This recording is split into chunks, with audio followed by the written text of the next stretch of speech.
ગુજરાતી ખેલ તોડી છેલ છબીલો ગુજરાતી હું છેલ છબીલો ગુજરાતી કા થૈયા કા થઈ એ રંગલી આવી રંગલી આવી નવ કઈ સાથે લાવી રંગલી આવી કા થૈયા કા થઈ તો રંગલાભાઈ કેમ છો મજામાં ને મજામાં આ તમે શું આ ખેલ માંડ્યો છે તો જુઓ કેવી સરસ મજાની હું આજે પપેટ શો લઈને આવી છું શું કીધું પપેટ એટલે હું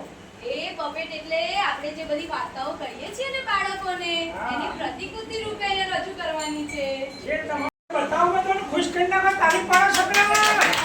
તમારે જોવો છે ને પપેટ શો મને પપેટ તો જોવો જ છે પણ કઈ મને જાદુ આવડે છે પણ જાદુ બતાવી દો મારો વારો પતી જાય ને એટલે રંગલાભાઈ તમારો વારો બરાબર હા રંગીબેન બતાવો તમારો પપેટ શો તારે હા તો ચલો બધાય જોવો છે ને પપેટ શો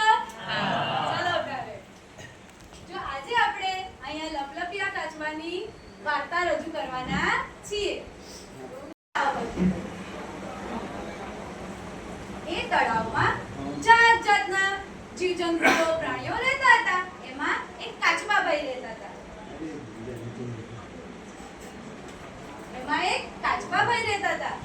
એ કાચબાભાઈ તો ભારે વાતોડિયા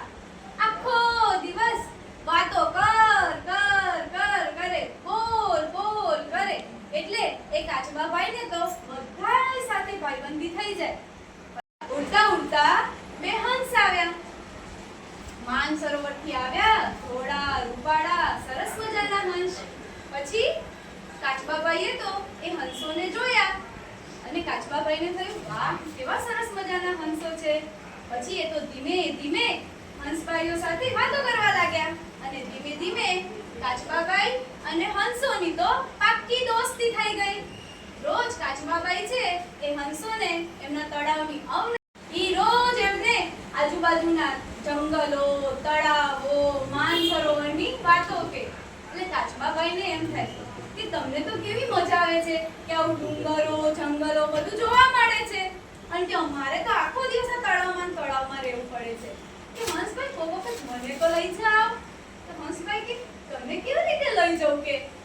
તારે તો પાંખો નથી કે અમારે તો પાંખો છે કે કેવી રીતે લઈ જાવ કે કંઈક તો વિચારો મને ફરવા જવાનું તમારે એક શરત છે કે તારે તો વાતો કરવાની બહુ આદત છે એટલે તારે શું કરવાનું છે કે આ લાકડી પકડી અને ચૂપચાપ લટકી રહેવાનું છે બોલવાનું નથી તો કાચબો કે હા વાંધો નહીં કે હું નહીં બોલું પણ મને લઈ જાઓ એટલે હંસોએ તો લાકડી લઈ અને કાચબાભાઈને વચ્ચેથી પકડાવી અને હંસો તો ઉડ્યા અને કાચબાભાઈ પણ જોડે ઉડ્યા અને ઉડતા એમને તો જંગલ જોયા પહાડ જોયા નદીઓ જોઈ કાચબાભાઈ રેડ થઈ ગયા ત્યાં આગળ ગયા ત્યારે એક ગામ આવ્યું અને ગામના લોકોએ જોયું